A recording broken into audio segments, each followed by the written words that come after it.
السلام عليكم، مرحبا بكم في فيديو جديد. ان شاء الله الفيديو هذا يلقاكم بخير وعلى الف خير.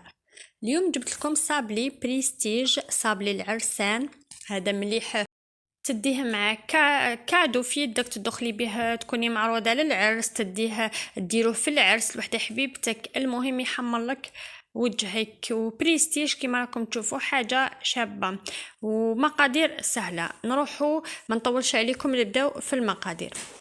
هنا درت 500 غرام تاع لا مارغرين ولا تاع الزبده طاريه، تكون بدرجه حراره الغرفه. 2 كيسان قل ربع تاع السكر كلاصي. ما بيش هاد السكر كلاصي تاع هاد الخضره راه يجي تقول صامت، تقول ما فيهش السكر.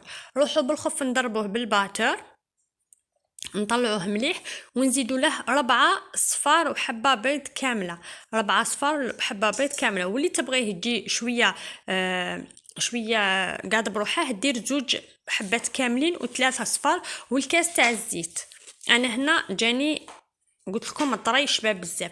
هنا بعد اللي ضربت كل شيء، البيض مع الزيت مع لا مارغرين، ما ننساوش الرشه تاع الملح وما ننساوش لافاني.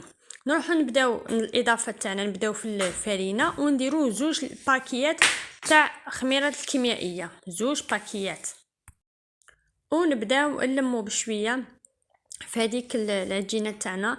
نديرو الفرينه، نعرفوا بلي الفرينه كي نديروها في الصابلي نديروها على دفعات 3 ولا 4، ما نديروهاش الفرينه ضربه واحده. نلموها ما نعجنوهاش هنايا. وهذا الصابلي غادي يجيكم طري وبنين. هنا بعد اللي لميناها نديروها بابي فيلم ونخلوها تريح او موا ربع ساعه باش نطيقو نخدمو بها مليح. نحلو العجينه تاعنا كما قلت لكم توجو انا ننصحكم بالكيس بلاستيكي، مام في باش كي نقلعوها غادي تجينا تنقلع لنا فاسيلمون. وزيد تاني ما نديرولهاش الفرينه باش ما العجينه ما تيبسلناش.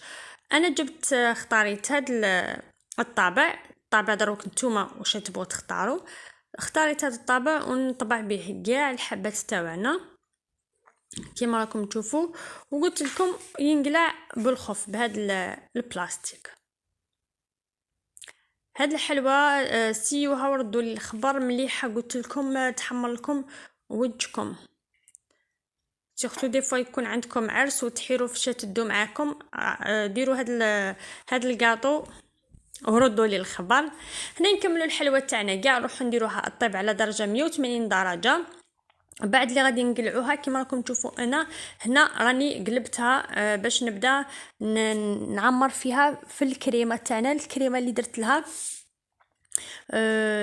درت عندنا لا مارغرين، درت لها 2 مغارف تاع سكر كلاصي، ودرت حلوه الشام وزدت لها درت حلوه الشام ورحت ضربتها مليح بالباتر، ضربتها. وهنا كما راكم تشوفوا زدت لها 3 مغارف صغار، راكم تشوفوا بلي مغارف صغار، 3 مغارف صغار تاع طوفيا كراميل، زدت لها بنه روعه.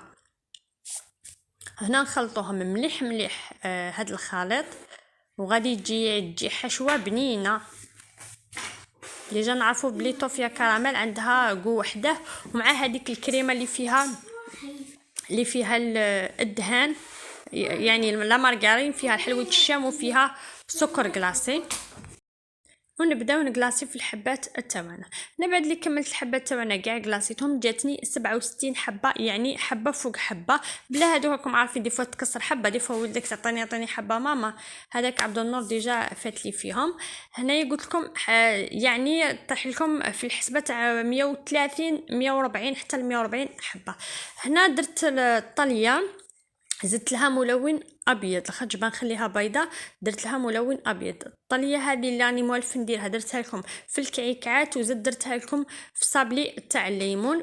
بلا ما نقولها لكم على الخفيف، كاين اقل من نصف كاس تاع الحليب، نص كاس تاع ما زهر، ربع كاس تاع الزيت. ونبداو نديروا الاضافه تاع السكر كلاصي بشويه، ونديروا ملون ابيض ونخلطوا مليح حتى يخرج لنا كاع هذوك تخرج لنا هذاك الهواء الداخل باش ما يديرلناش الطليه تاعنا فقاعات. وروحوا نكلاصيو الحبات تاعنا. قلت لكم كاين اللي يبغي هذه الطريقه وكاين اللي يبغي يديرها في لابروش علوي ويبدا يفوت بها كاع. هنايا الكلاصاج كل وحده والطريقه تاعها كيفاش تكلاصي. المهم الطليه هذه تجي خفيفه وما تجيش يابسه، يعني حتى وتطول معاكم الطليه وما تجيش يابسه. هنا رحت جبت شريت هاد الكوفريطات تاع عريس وعروسه كيما راكم تشوفوا، فيها 48 حبه، يعني 48 دويره. هنا باش نديرها في الصابلي تاعنا ونروحو نخدمو بلا بات تاع سكر. جبت هذاك كيما راكم تشوفوا هذاك المول يدير 40,000 ماشي 40,000، وصافي نطيقو نستعملوه شحال من خطره. ولا باتا سكر لازم لنا نخدمو بلا مايزينا. نروحو نجيبو لا مايزينا في يدينا ولا نديروها في انا نبغي نديرها في لاباط خير ملي نديرها في المول. نديروها ونبداو نضركم مليح في هذيك في العجينه تاعنا، ندخلوها في المول. الطريقه راهي باينه وراهي واضحه وسهله، بصح شيله هي من الافضل كي تكونوا تخدموا بها. لازم لكم ديروا نهار وحده باش تخدموا هاد العجينه، خاطرش تشد لكم الوقت صراحه وتشد لكم اليد. لازم لكم هاد العجينه او مود تخدموا هاد الاشكال تخدموهم نهار من قبل باش ما يشدولكمش الوقت. هنا تنقلع فاسيلمون كيما راكم تشوفوا. ونروحوا نكونوا حاطين الحبات تاع هذوك القفريطات قطعناهم حطيناهم فوق الحبه. بصح لا لازم الحبه تكون نشفت لنا غير شويه، ماشي نشفت كاع بصح تكون نشفت لنا شويه. نحطوا القفريطات ونزيدوا نحطوا هاد العجينه تاعنا من الفوق. والديكور تبغوا تزيدوا لها ورده خفيفه، تبغوا تزيدوا لها كيما تبغوا، يعني هنايا الديكور انت يوم بغيتي تزيدي له. انا نبغي هذيك الورده السامبل الصغيره زدتها لها غير تما هكا. وهنايا راكم تشوفوا كملته درته في البلا، وان شاء الله بالصحه والهنا ان شاء الله يا ربي عليهم، ان شاء الله ربي يكملهم بالخير. كما راكم تشوفوا ميم من الفينا ميم من البلا يبان بلي شباب، قلت لكم يحمر لكم الوجه. شنو نقول لكم، كملنا الفيديو، ان شاء الله يكون الفيديو عجبكم. ما تنساوليش بجيم، تعليق، كومنتير وتفعيل الجرس بيان سور. ان شاء الله يلقاكم هذا الفيديو بخير وعلى خير، ويخليكم بخير وعلى خير حتى الفيديو القادم ان شاء الله. سلام.